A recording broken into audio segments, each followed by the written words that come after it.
Malacanang says the president and his cabinet are still reviewing the proposed 2025 national budget. This is to make various items of the GAA conform to the Constitution. The president is scheduled to sign the GAA on December 30.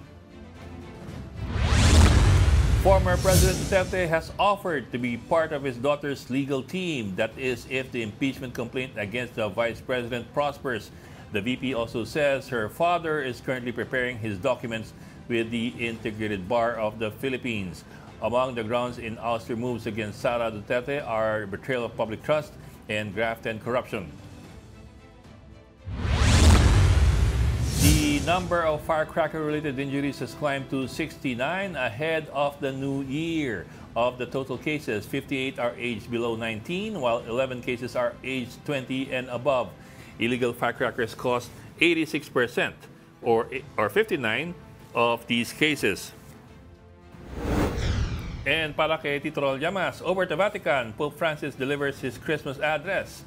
He's urging the silencing of weapons from the Holy Land to Ukraine. Here is a clip from the Associated Press.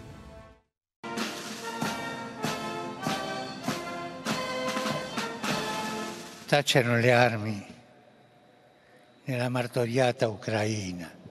Si abbia l'audacia di aprire la porta al negoziato e a gesti di dialogo e di incontro per arrivare a una pace giusta e duratura.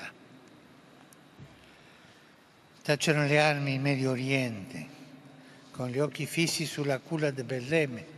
Rivolgo un pensiero alle comunità cristiane in Palestina e in Israele, e in particolare alla cara comunità di Gaza, dove la situazione umanitaria è gravissima.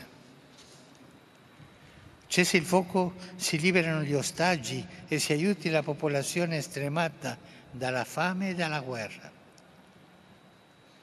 Sono vicino anche alla comunità cristiana in Libano, soprattutto al sud, e a quella di Siria, in questo momento così delicato. Si aprono le porte del dialogo e della pace in tutta la regione, lacerata dal conflitto. E voglio ricordare qui anche il popolo libico, incoraggiando a cercare soluzioni che consentano la riconciliazione nazionale.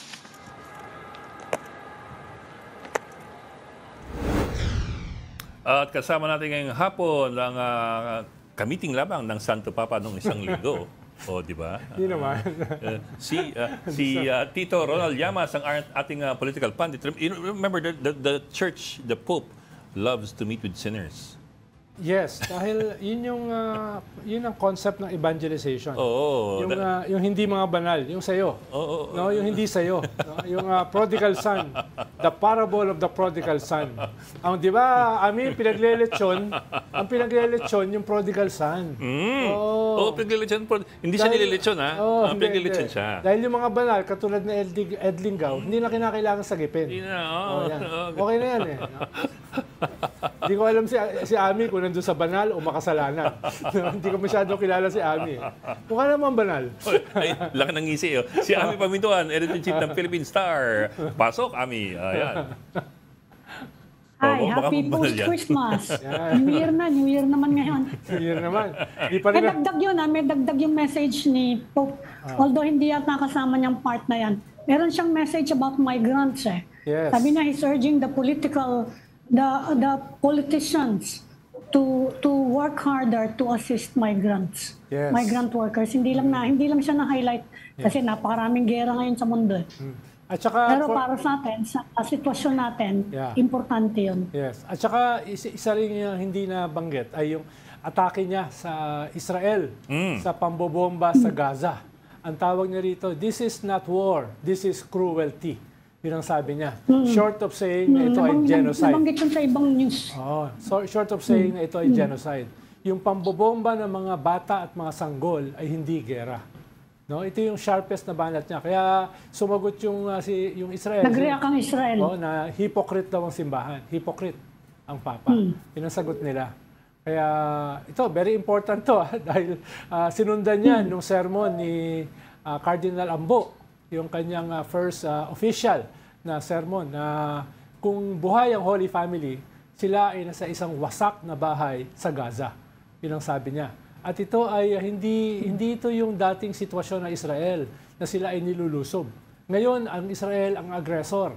At ang Israel ay suportado ng mga global powers dito sa ginagawa nila. No? Kaya medyo mahalaga yan. Ha? Ibig sabihin, yung mga obispo, yung mga kardinal, ay sinama, inintegrate sa sermon nila yung sinabi ng Pope. No? So may epekto yan worldwide, yung sermon na yan. Actually, ina-amplify nila kung ano yung message ng Pope. Yes. Although nag-react na rin dyan ng Israel. Malakas din yung reaction ng Israel. But I also see where Israel is coming from. Kasi Yes. For the longest time, Jews were also the target of Christians. Yes. Kaya nga, pero and the church has had a Pero- really long history of persecuting yes, pero persecuting even its own. pero ang sinasabi nga ngayon, parang Germany, hindi tumutulong, hindi bumabanat ngayon sa Israel. Binanatan ngayon ng Germany ng mga African at Latin American countries. Hindi dahil nangyari sa Israel yung ginawa ni Hitler, ay pwede na rin nilang gawin yon sa ibang tao. Yun yung banat sa Israel na in a way sila yung best propagandist ng Hamas, no? Dahil dapat sana negative na yung tingin ng mundo sa Hamas at sa Hezbollah. Pero ngayon dahil dun sa pagpatay ng mga sibilyan, dahil dito sa 50,000 na patay, karamihan diyan sibilyan Hindi naman kasi ganyan karami ang Hamas Tsaka halos kalahati niyan bata, babae at saka mga elderly yung mga patay. So yung sympathy ng mundo ay nagbabago. At nagagalit sila na hindi naman laging biktima ang Israel. Yun yung message ni Cardinal Ambo. Dapat maunawaan natin. Pero sinasabi din naman ng Israel na nauna nga yung Hamas. And actually, pinasok nila yung mga bahay, pati yung mga civilian, tinira nila, pinatay nila, pati mga Pilipino, nirape at tinorture yung mga babae. Tapos ngayon, nagtatago sila sa mga hospital and using children as shields. Yun ang sinagot naman ng Israel. So ewan ko, medyo kaya lang pag kinumpare mo nga yung dami ng tao, kung paramihan ng patayan, syempre talo yung Israel doon. Medyo malayo, pero namatayan din sila, of course. Yes, In fact, nagagalit sila, hindi nagsasalita masyado yung mga women's groups. Bakit daw hindi? Nilalabas nila yun Yung mga tinorture, talagang sobrang torture sa mga babae. Na including civilians, dahil ang mga babae sa Israel, mga sundalo Pero pati yun, hindi daw na-highlight. Yun lang naman nasama ng loob nila. Kaya lang, pag kinonfirm mo nga, napakarami nga kasing namamatay ngayon sa Gaza. Ang mahirap yung problema talaga Tsaka nagsympathize naman yung mundo Maraming ang bata. Nagsympathize naman yung mundo kahit yung simbahan kinondena yung ginawa sa Israel, 'di ba? Pero ayun nga, ngayon araw-araw nakikita mo mga bata yung patay No? Yun yung problema dahil sa panahon ng social media, sa panahon ng instantaneous communication, ang nakikita natin ay yung mga araw-araw na namamatay ng mga bata. Diba? Hindi pa diyan kasama yung indirectly namatay sa gutom, sa kakulangan ng gamot, yung mga hindi pa nahahanap sa rubbles, no? Yung gumuho. Paano? Nakita mo yung mga Drug. Yung pagkawasak, talagang isang buong community pag tinamaan ng malalakas na missile. Walang pipiliin yun. Hindi discriminatory yun, di ba? Yung ganong kalalakas ng mga missile. Pero kasi each side kasi has a grievance. But then that also begs the question, how far back do you reach for your grievance that you bring to the fore? Di ba? Israel will set October 7 of the previous year, and then the Palestinians will cite previous grievances against Israel, and so on. Pag ganun papasok din pati simbahan. Ang problema kasi... Alagay ko si Netanyahu, hindi bali na siyang mabitay Kasi ang posisyon niya ngayon, kahit anong mangyari, we will make sure na hindi na mauulit yung attack ng Hamas. Kaya nga ang sagot nila ay yun ang inaano nila. Ang problema, and apart from Hamas, yung Iran actually ang inaano nila dahil ang objective ng Iran is the total annihilation of the Jewish state. So existential din yung problema ng Israel. Yun ang inaano nila ngayon. Ang problema Ami, yung 3 cabinet ministers ng Israel, ang sinabi, kailangan walang civilian sa Gaza. Yung 2.5 million na populasyon, lahat sila ay Hamas. Yun ang sabi ng tatlong minister ng Israel. Ibig sabihin, doon ang gagaling yung banat sa ICJ. Kung titignan mo, nakasuhan yung Israel sa International Court of Justice ng genocide. Diba? Nagdesisyon yung ICJ na ito ay genocide. Bakit? Dahil nga, ang inuubos, hindi naman yung Hamas, yung buong populasyon. No? Kaya ang usapin dito... Wala naman kasi dyan. Ang problema dyan, wala namang card-carrying member ng Hamas. Kaya nga. Pero uubusin mo ba? Sino yung sundalo dyan? Uubusin pati mo ba bata dyan, ginagamit na na pati babae, pati bata. Wala. Ako sinasabi ko lang yung posisyon ng Israel. Pati bata, pati babae, ginagamit. Ano yan? Asymmetrical warfare yan eh. Napakalakas ng Israel. Lumalaban yung Palestinian using whatever they can use. Yun ang problema dyan. Yes, Talagang meron dyan combatant na babae at bata. Yun ang problema. Yes, dahil nga occupied sila. Kaya lang nga, meron tayong humanitarian mga rules niyan. Napakahirap. Talagang yung global opinion, siyempre pupunta dun sa mas malakas eh. Hindi, tsaka, na you are using your force, kaya lang sinasabi nila, it's an existential threat and they are employing self-defense. So yan, hindi natin malaman kung anong kalalabasan yung genocide na yan. They will probably be convicted at ma-orderan si Netanyahu na mabitay, pero I don't think, I think he's ready na mabitay. Actually, ang kaso niya sa Israel is corruption. Ganun ang niya eh. Meron siyang corruption cases ngayon sa Israel. Medyo natigil lang dahil dito sa gera. Diba? May dami siyang corruption cases eh. Yan, may papasok din dyan na politics. Siguro baka may pumalit sa kanya na hindi ganyan ka hawkish, hindi ganyan ka at finally magkaroon ng konti, hindi tayo magkakaroon siya ng long-term peace eh. May hugot din po siya, no? Ami, I visited Israel. Medyo tumahimik ng konti. Ako, I visited Israel. Mabawasan yung patayan. Nabisita ko Israel 4 times. Nakabisita rin ako sa Palestine. Ang concept ng Israel is collective punishment. Halimbawa, isang miyembro ng isang pamilya na involved, halimbawa ng bato, intifada, ng bato ng mga Israeli soldiers, yung buong pamilya ay wawasakin yung bahay at papaalisin. Ang tawag nila collective crime. Kung isang membro ng pamilya ang naging lumaban sa Israel, yung buong pamilya o yung buong bahay nila wawasakin. No? Very public yan eh. At kaya makikita mo rin yung mga bata na nawalan ng bahay at kinulong yung mga kamag-anak. Paano lalaki yun? Halimbawa ito, no? Itong mga magsusurvive dito sa Gaza. Hindi nila pinalalaki, Ronald. Yun ang doon eh. Ayaw nilang palakihin. Yun nga. Kaya nga naging genocide. Kaya naging crimes against humanity. No? One interesting thing about it. But sinasabi ko nga, yung mga leader sa ngayon, I think they're ready to be hanged. Bok, you guys mentioned Netanyahu. One interesting thing about Netanyahu, meron siyang hugot din eh. Netanyahu's brother, Yonatan, was the only fatality dun sa Israeli raid on Entebbe. Mogadishu. Entebbe, Uganda. Entebbe. In 1976, nung kinidnap, hinostage ang isang aeroplano ng Israelis. That was the time na puro... Siya yung head ng attack team. Yung attack team. They flew into C-130. Dun sa Entebbe Airport. Yes. So he was the only casualty dun sa Israeli, Israeli side. Kaya nga mismo sa Israel may away eh. Yung mga doves at saka yung mga hawks, 'di ba? Halimbawa yung isang prime minister nila pinatay ng isang hawk eh. Si Rabin. Dahil ang gusto niya ay magkaroon ng two-state solution, no? Hindi katulad ngayon na occupied yung Palestine ng Israel. Ang proposal diyan, mismo tuloy pa rin ng wala na yung hanggang ngayon they are still debating it. So kapag nabitay si Netanyahu pag genocide, baka naman yung pumalit medyo hindi na ganyan ka hardliner. Nireject na lang Israel yung two-state solution na pinirmahan nila dati with Arafat. 'Di ba nagkapirmahan diyan sa US pa nga yung pirmahan. Pero that's under Netanyahu 'yan. Pag may pumalit diyan, hindi natin alam kung saan sila pupunta. Bakit bitay kay Netanyahu? Anong court yun? Hindi, sa ICC kasi. Pero walang bitay doon. Walang bitay. Si Ami, bitay daw eh. Sinasabi ko lang na Sa ICC. Banggitin natin yung mga Pilipino sa Israel. Ako marami akong kilalang nagtatrabaho doon. Ako, may mga kamag-anak ako gusto magsiuwi. May kamag-anak ako ron. Nagulat nga ako pagpunta ko sa Israel. Mga 90,000 yung Pilipino nagkatrabaho. Tapos matataas yung mga sahod, no? yung kanilang kwan.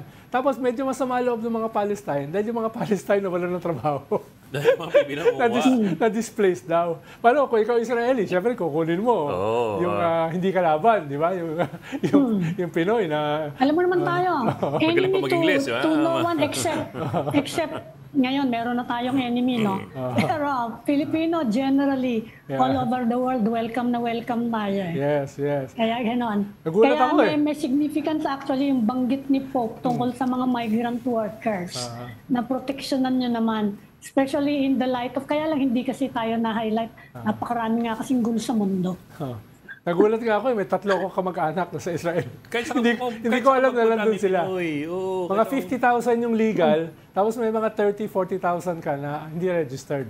No? So halos kalahati. Gusto ng Israel ang mga Pilipino dahil dun sa ganyang memory nila.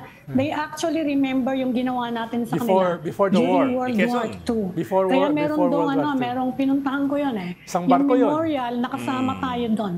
Kasama Philippines. The White Russians, I think they were called, nung the Jews of Europe. Nung hindi sila tinatanggap. No?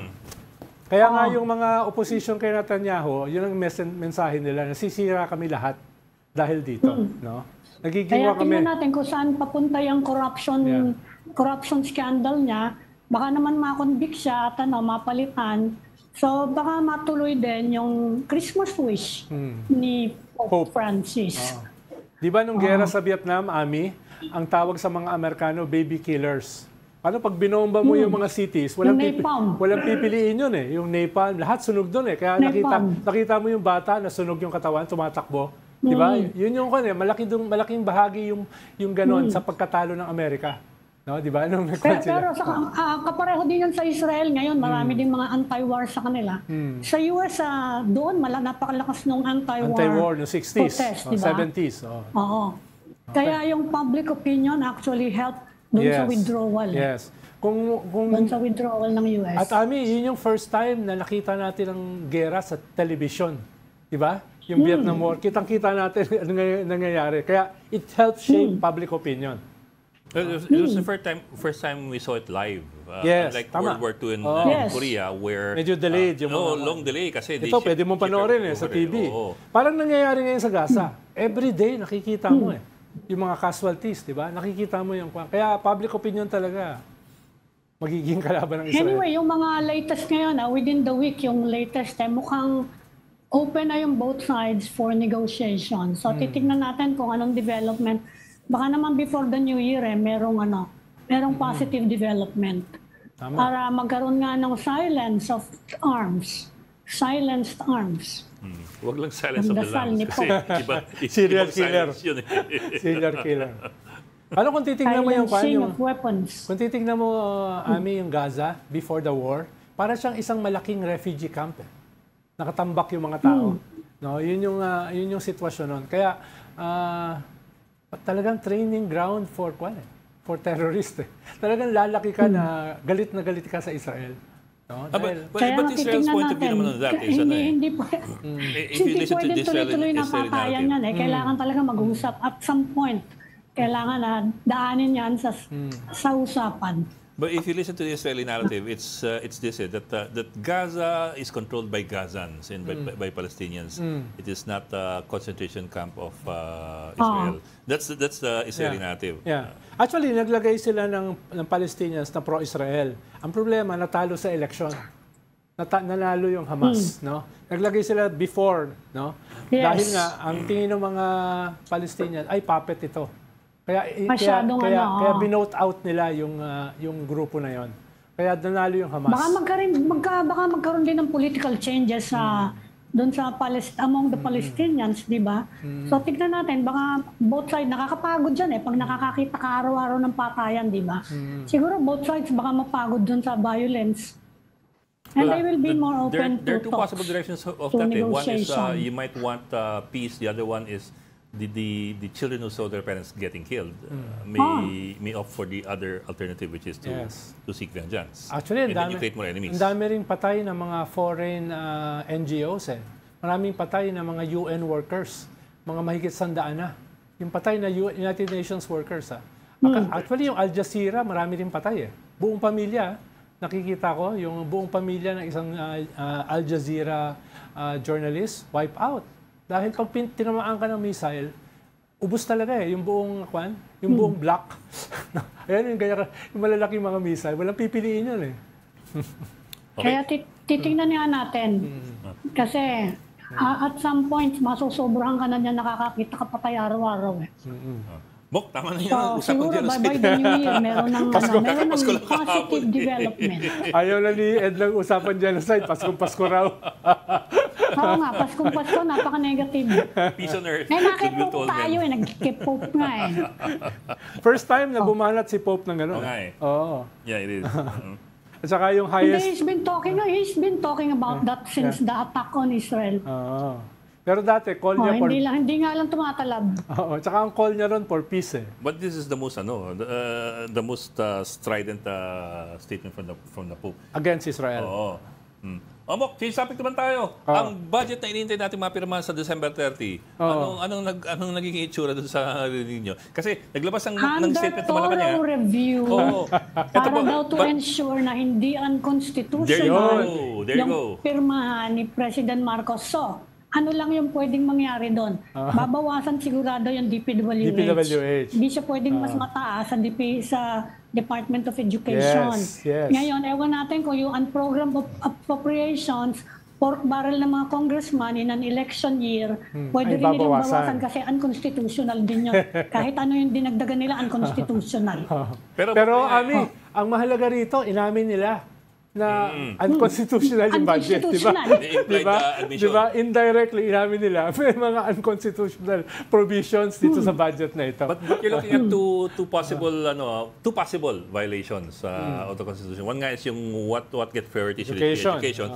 The other one being the constitutional provision that prohibits Congress from increasing the NEP. The budget as submitted by Malacanang. Submitted by the President. That's the second one. Yung nga lang, that's perpetually violated naman. Yes, So, yung ikatlo, yung pork barrel, is illegal. Paano hindi naman nakalagay sa Constitution? Pero illegal na yan, bawal na. By virtue of the Supreme Court ruling 2013. Supreme Court naman. Pero kasi, it also depends on how you define a pork barrel. Diba? As per the 2013 decision Supreme Court, it's a post-enactment identification of projects by legislators. Ang tawag doon, di ba, style bulok? Ang program funds. Post-enactment. Specific yun, yung prohibition na yun sa Supreme Court. Yung earmarking after the approval of the budget, bawal yun specifically.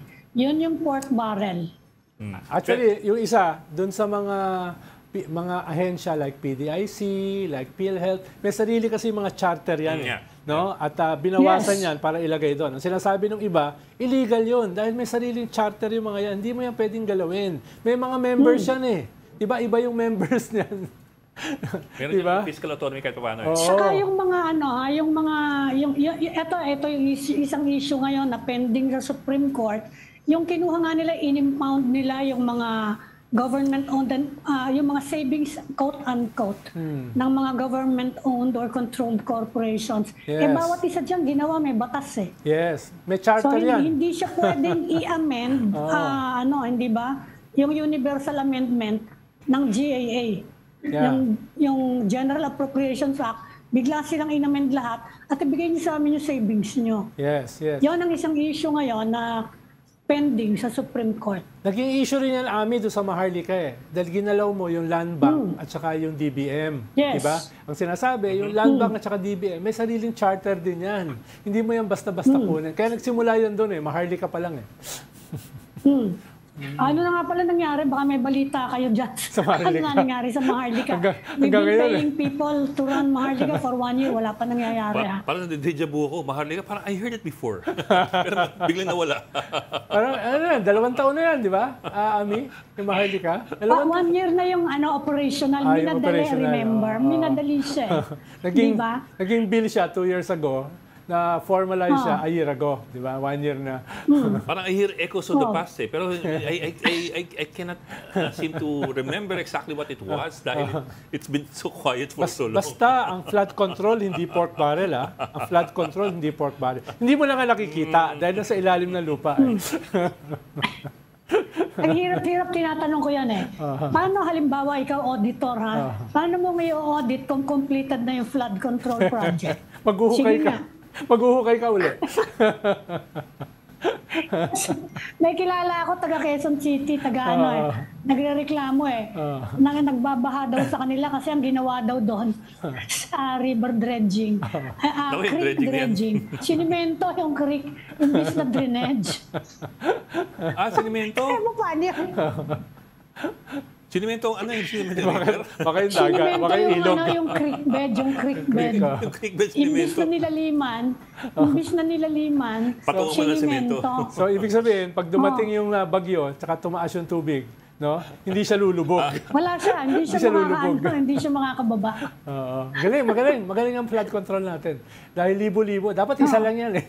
Ang flood control sa ibang bansa, isa lang eh. Di ba? Dapat integrated ang lahat ng flood control, hindi hiwa-hiwalay. Oo nga eh. Pero Yan ang yung isa pang dredging dapat, ang tubong lugaw ewan eh. ko kung paano yung makukorek sa doon sa devolution law natin na although nirereklamo actually ng Department of Public Works and Highways, devolved na yung mga marami naming function eh. Yan ang sinasabi nila. At napakalakas ng local government officials eh. Hindi totoo yun. Napakalakas ng powers nila. Kayang lampasan yun, no? Dahil kanyan emergency powers yan eh. Latent yan eh. Lalo na baha, yung ganyan. Kailangan niya centralized. Parang drainage system. Dapat yan centralized. No? Oo nga. Yun yung kailangan dyan. Dapat, kaya lang hindi nangyayari. Hindi ko ma-imagine na isang syudad may sariling drainage system. Tapos yung isang syudad may separate. Diba? Kanya-kanya. Tapos bawat syudad may sariling waste management, may sariling landfill, may sariling, di ba? Dapat centralize yan eh, yung waste management, di ba? Ngayon may problema na naman kasi uulan daw for the next, I think, 5 days. Yun yung weather forecast. Oo, yun. At of course, ang usual na tatamaan dun sa bandang Bicol dahil yun yung nakaharap dun sa sa Pacific. sa dagat. Oo, yung shear line, natin. uulan din ng Bicol region because of shear line. Because it's the Yes, season of because shearing. of the shear line and monsoon. Ang hindi ko maintindihan, Kala ko wala ng monsoon. ang hindi ko maintindihan yung nilabas ng PBOX na maghanda tayo for an 8.2 earthquake. Nakita mo ba yun? That was Monday. Ano yun? Paskong Pasko may warning na huge tsunami, 8 Sabi ko, saan ang galing yun? Pero yung ending, it is impossible to predict earthquakes. Nagulat ako ron eh. 8.2. Sabi ko, lakas nun. Ang sabi sa statement nun, if an 8.2 earthquake occurs, then a certain area of Ilocos will be vulnerable to tsunami. Huge tsunami. Ang tanong ko nga, saan hugot nang galing yun? Saan hugot na nang galing yun? Kanlaon lang yung medyo umuusok ngayon eh, di ba? Kanlaon. Tapos biglang naglabas ng ganong klaseng statement. Pero, Puro bad news, ano? pero hindi daw mape-predict. Pero nagbabala na rin. Yun ang preparedness. Disaster preparedness. Ikaw naman, kung hindi nakapaghanda, reklamo ka. Kung naghahanda, Pag naghanda naman, ka. diba? Wala ka talaga. Wala. Di ba alam, pupulutin eh, no? Puro bad news yung pinag-uusapan natin. Yung New Year naman, yung New Year. New Year, ayan, may rally na iglesia sa January 13. Para Binabantayan daw yung presyo ng mga yung mga bilog-bilog na prutas. Naglabasan na yung bilog-bilog na prutas eh. Binabantayan baka daw mag-overpricing. Yan at least medyo Good news. medyo New Year yung Yung rally sa 13 sa Luneta? Hindi, naman sa Batasan? Sa Batasan. Nakita ko sa Luneta eh. Hindi, alam ko haharangan yung Commonwealth eh. Yun ang, sa bagay, iglesia. malapit doon eh. mga bilog-bilog na prutas. Dami na, ang dami. Ano ba niluto mo ng Pasko? Ano niluto mo? Ako nagluto ko ng nagluto ko ng kare-kare, nagluto ko ng mechado, nagluto ko ng dinuguan. Tapos bumili ako ng dragon fruit. Bumili Good ako luck yung dragon fruit. Ayan, atis. Saka pinya. Lucky yan, lucky. Yan. Ano niluto mo ng Christmas? Sabi ko, ako nagluto ko ng mechado, ng kare-kare, ng dinuguan, ng kaldereta, at saka bumili ako ng ulo ng lechon. 1.5 lang pala yon yung nilechon na ulo. Yung prito? Oo, 1.5 lang. Lechon na siya na ulo. No? Ano, hindi ko kaya yung buo eh. Crispy ulo, masarap yun. Hindi crispy, hindi yung pinrito. Nilechon na ulo, 1.5 sa Malabon. Lechon talaga. Masarap din ng crispy ulo eh.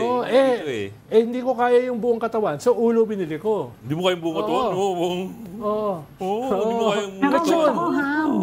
May picture Ham pa. lang, ham. Talagang lechon, 1.5. Naniniwala sa'yo eh. Sabi ng staff natin, no? Show, don't tell, sabi ni Louis Beltran. Oo nga. Puro Hindi, nahamon ko si Ami. Ano niluto niya eh? Pagalingan kami na luto ng Pasko eh.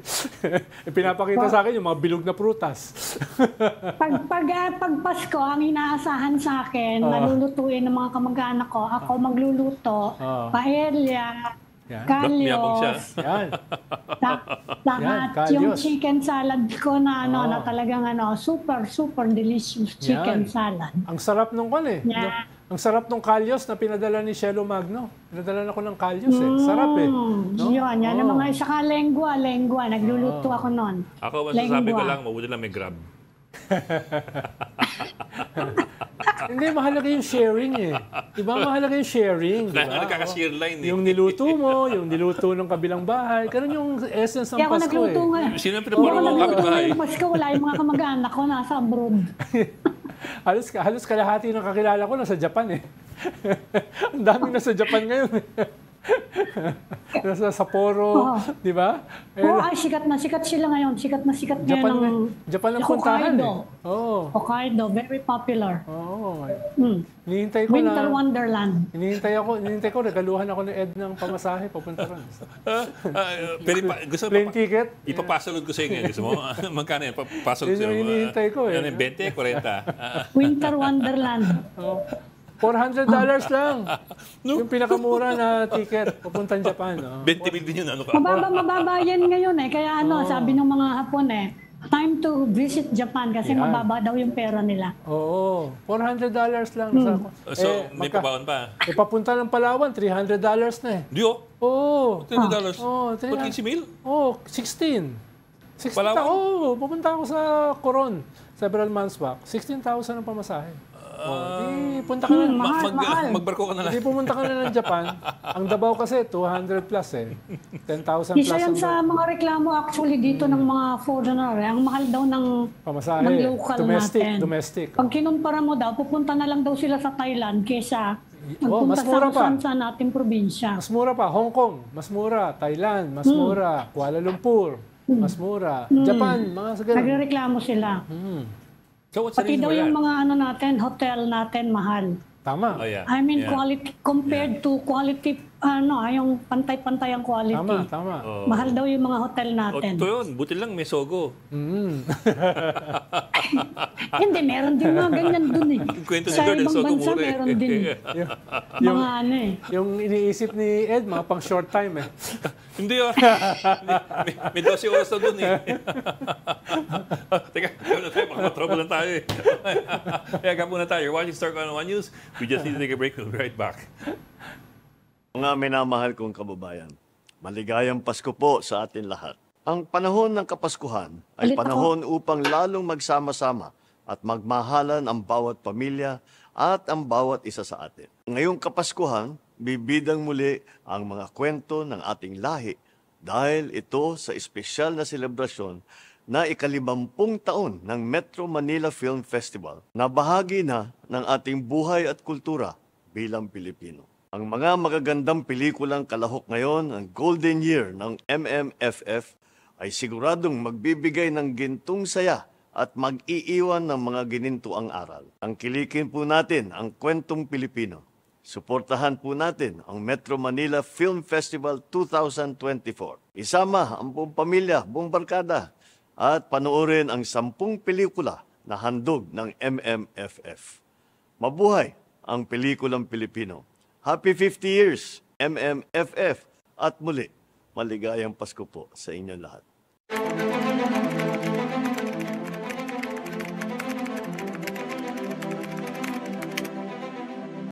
Masasaya ang bawat isa, sabay-sabay.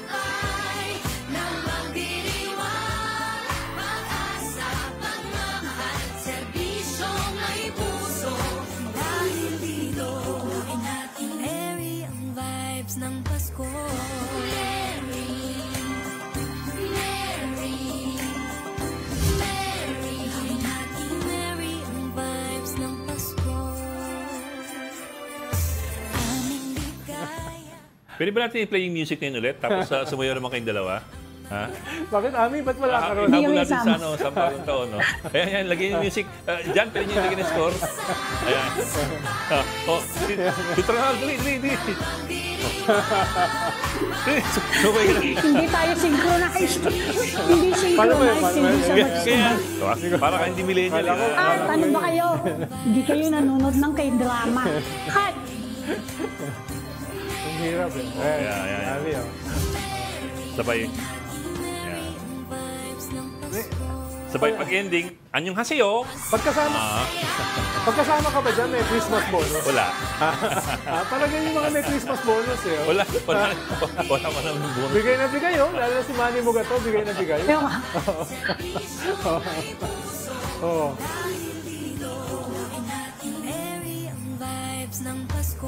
Pangpan yan. O yan, may bonus na siguro eh. Pangpan yan, Christmas bonus yan. Maniwala ako wala.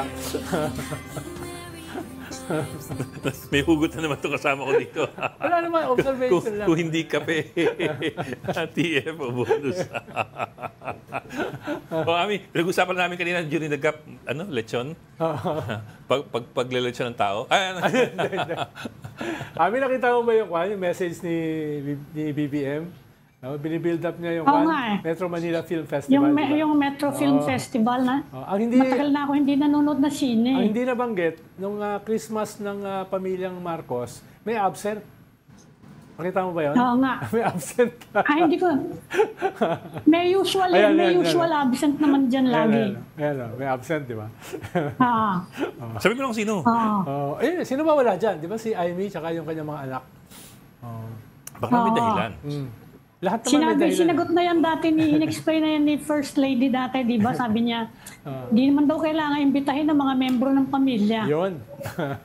Parang may standing, parang ano yun. Well, totoo naman if you're a family member. Get together yan eh. Totoo naman if you're a family member. Don't expect a letter. Parang may standing invitation yan. If you are part of the Marcos family, you're expected to be there. Yan ang explanation pero nila. Every Saturday, nakikita-kita sila sa Malacanang. May absent din. Every Saturday, merong gathering yung pamilya. Kaya ito ay reflection lang nun. Hindi tayo nang iintriga, sinasabi lang natin. Ito kasi si Ed nang iintriga. May isa pang intriga, yung nagsalita din si BP Sara naman, nagano siya yung may Q&A sa kanya. Tinanong siya, yung mga biruan lang. Sino daw pipiliin niya kung papipiliin siya between President Marcos and Speaker Martin Romualdez? Aba, nagkunyari na nag-walk out siya. Pero Bok, mas gusto ko yung... Pabiro lang naman yung walk out. Mas gusto ko yung yung isang tanong na sinagot niya, sino sa'yo ang sexy na Pilipino? Ang sagot niya, si PRRD. Okay. Yung magiging yung magiging abogado niya. Yung magiging abogado niya sa impeachment. Kaya tutulong daw sa counsel. Tutulong. Mukhang hindi naman legal ang magiging role ni Digong doon dahil wala naman siyang naman siyang record na siya ay legal luminary. Dati siyang fiscal ng He was a former city prosecutor. Yes, pero hindi... Like so many other prosecutors. Kaya daw tinanggap ni BP Sara kasi nag-offer daw ng financial assistance yung tatay niya. Hindi niya tinanggap. Kaya kinuha na lang yung inaccept na lang niya yung legal assistance. Service. Actually, yung magiging role doon ni Digong ay ibuli yung mga senador. Parang nakatitig lang siya sa kanila. Sige, impeach nyo. Sige, impeach nyo. Parang yun ang magiging role niya. Yari kayo. Sige, impeach nyo. Nawala si Ami. Okay, tititigan niya si Bato tsaka si Bongo. Nawala si Ami. No? Yan na ako ulit. Say ulit. Entrance fee yung say ulit. Sabi ko, Ami, iba yung role ni Digong dun sa impeachment trial. Diba? Yung presence niya ay panakot. No? Tititigan niya yung mga senador. Well, it appears to work for many of them. Yeah. It appears to work. Mas yun ang role niya, hindi legal. Siguro kukuha siya ng mga magagaling na legal, katulad ni Panelo. Harry Roque. Tupacio, no? Yun yung, Tupacio, no? Yun ang kukunin ng mga magagaling na legal luminaries, no? Si Harry Roque, And you say that paano? with a straight face? Si Harry Roque by Zoom. Ay, teka, ito pala, kausap namin kagabi sa Big Story, si Dana Sandoval, yung spokesman ng immigration. So we talked about Pogo. Tapos bago mag-end, sabi ko, teka, let me bring in another topic na rin since you're here. Sabi ko, mga December 4, the Immigration Commissioner said that they are studying the filing of charges against Attorney Harry Roque for illegally leaving the country kasi wala silang record of his departure. So therefore daw, according to the Immigration Commissioner during that time, therefore, he must have left the country illegally with false paperwork or false documentation. Anong tawag sa kaso na yun? Ayun nga eh. So I followed up yesterday. Ma'am, so that was 3 weeks ago, going for, ano yung resulta ng investigasyon na in-announce ng Immigration Commissioner noon, December 4. So sabi ni Dana Sandoval, actually that's a problem. They're still studying it, pero ang sabi raw ng legal nila, they cannot find any law that, number one, identifies leaving the country without getting a stamp from immigration as a crime. And number two, walang penalty that they can determine. Wala akong maisip for now. So, the most they can do daw is to ask, is to peruse, pag-aralan yung mga travel documents ni Harry to see if there is any forgery. Kasi paano siya nakapasok sa ibang bansa kung wala siyang ex dito na documentation. Si Mr. Supranational ba lumabas din o nandito sa loob? Hindi ko alam. Hindi, tanong lang. Innocent question. So ganun daw, that's the most they can do is pag-aralan yung mga papeles ni Harry. Pero sabi ko naman, but good luck naman na isusurrender ni Harry yan sa inyo para pag-aralan ninyo. Tama. Ang akala ko kasi dati, sabi ng PAOK, dito sa ating Storycon, na meron silang hinahandang kaso labang kay Harry Roque in relation sa Pogos. No? Yung, hindi ko alam kung anong status nun. Sinabi yun ng PAOK. I'm sure they would have announced it if they found anything. Dahil nakakita sila ng mga dokumento, bank accounts dun sa Pogo na ni-raid nila sa Pampanga. San Fernando yata yun. San Fernando ba yun? Sa Bamban? Hindi. Ibang lugar. Porac. Tama, Porac. So, kala ko, naghahanda sila ng kaso against Harry based dun sa mga nakuha nilang mga dokumento. At saka yung mga paliwanag niya not representing Cassandra Ong. No? So, alam ko dun umiikot. Pero wala pa ako naririnig eh. Wala pa ako nababalitaan na kaso. Inintay yata kasi nila yung Quadcom. Inintay nila matapos yung Quadcom. Ngayong natapos na, siguro baka pwedeng tanungin uli kung ano na yung gagawin nila. Saka yung departure ni Harry Roque, naka-immigration lookout bulletin lang siya noon eh. Yes. Pero hindi naman nila mapigilan. Saka yung titingnan yung I'm not sure kung tinitingnan ng ibang bansa yung departure stamp mo. Ang titingnan nila kung may visa ka. Pagpasok sa kanila. Lalo na pero yung departure, wala ako natatandaan na tinitingnan yung passport ko for any departure stamp. Yes. Not unless it's Kaya madali ka actually makakapasok sa ibang bansa. Unless kung makaalis ka dito, kung kapareho ni Alice Go na sumakay sa yate at nakarating dun sa Malaysia, palipat-lipat, ay nakapasok din siya doon, mahigpit ang Malaysia. But not unless it's something to do with the machine readable passports na when you depart a country and you go to immigration, may digital stamp na bibigay yung departing country, origin country, na babasahin naman ang actually option yun eh. Destination country. Pwede mong gawin yun, pwedeng yung manual, yung pupunta ka talaga dun sa immigration officer. Ako kasi nalilito ako dun sa kwan eh. Hindi, saka paulit-ulit, hindi marid minsan. Minsan hindi nagkukan. So pupunta rin ako doon sa immigration officer. Hirap ako sa ganun. Kahit sa atin may ganun eh. Diba ngayon? Meron. May option ka na. Haba tuloy ng pila haba ng pila eh. Mas maiksi yung pila doon sa... Pero to that point, ang sabi ni Dana Sandoval kagabi, kahit kami nagulat kami na ganun pala ang sitwasyon, wala palang batas that penalizes it. So he could have left... illegal na pag-alis. So he could have left the country illegally, but there is no penalty for that. Pwede, kung gumamit siya ng mga forged materials, yun ang kaso. Yeah, but how do you prove that? Then you have to look at his... Well, dapat may record yung ating Bureau of Immigration kung dumaan siya ron. Paano nga, kung lang sa kanya immigration watch list lang siya. Hindi naman illegal sa kanya. Pero may record yun. May record yun. Yung ganun. He's not barred from leaving, pero he is supposed to undergo a process. Naalala ko lang Departing. ano bang yung brothers ba yun, yung sa Palawan? Yung si Reyes Brothers. So, Mario Reyes. Nakalabas sila ng bansa, nakapunta sila ng Vietnam using a false passport. No? Ibig sabihin, kung may pera ka, pwede mong gawin yun. You can buy a false passport. No? Kaya kung may resources ka, mukhang yung si Harry naman may resources, pero paano mo itatago yung mukha niya doon sa isang fake passport kung sakali, di ba? kahit anong fake passport, makikilala mo, si Kwanto, si Harry. Si Harry Roque. Ito yung sumasayaw doon sa kampanya sa Ilocos. No? Pero wala na yung arrest warrant niya. Di ba yung arrest lang naman yun from the house Contempt. Yeah. Contempt yun. Pero, wala na yun So baka babalik na yan dito. Pero nagulat ako. Actually might help nga kung mai-impeach si Sara Duterte. Pero nagulat ako, Ami, na nag-request yung house ng parang full legal para kunin si Harry Roque. Short of extradition. Nagsabi yung house. Ibig sabihin talagang gusto nila makuha.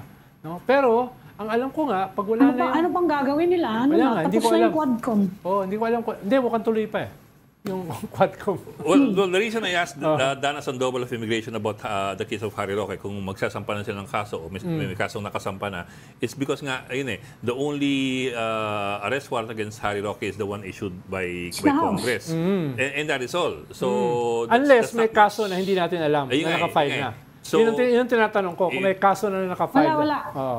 Wala pa. So that's why I was asking about that. Is there a criminal case already against him? I-announce ka agad yan ng PAHO kapag nag-file yan. Yes. Matagal na kasi sinabi. Wala pa. I think PAHO was waiting for the Quadcom to find. Parang nagbigay muna sila Kasi magagamit din naman ng PAHO yun kung sakaling sila nga yung mag-file. Okay. Wala tayong guest, pero nag-uti pa tayo. Lampas na tayo, wala tayong guest. Okay. Maraming salamat for joining us this afternoon. Tita Ami Pamituan, Ami Pamituan ng editor-in-chief ng Philippine Star at si Tito Ronald Llamas, ang ating resident political bandit. Happy Thursday, Tita Ami. Happy Thursday, Tita Ami. Happy Thursday, Tito Ronald. Nakakalas ka talaga ang Tito. Magka-batch ba kami? Magka-batch ba kami ni Ami? Ni Ami? Oo, magka-batch ba? Hindi, walang ikaw pinakamatanda rito. Pagbukas ako pinakabata. 2 taon lang tanda ko sa'yo. Hindi mo ako sarili mo. Tanda ka dyan. Overtime na kayo. Yung ilong mo gumagano, no? Yes, again tomorrow at 4 p.m. for the Storcon. I'm Ed Lingao. We are One News, all sides, all the time. This is the Story Conference Group or the Storycon Group.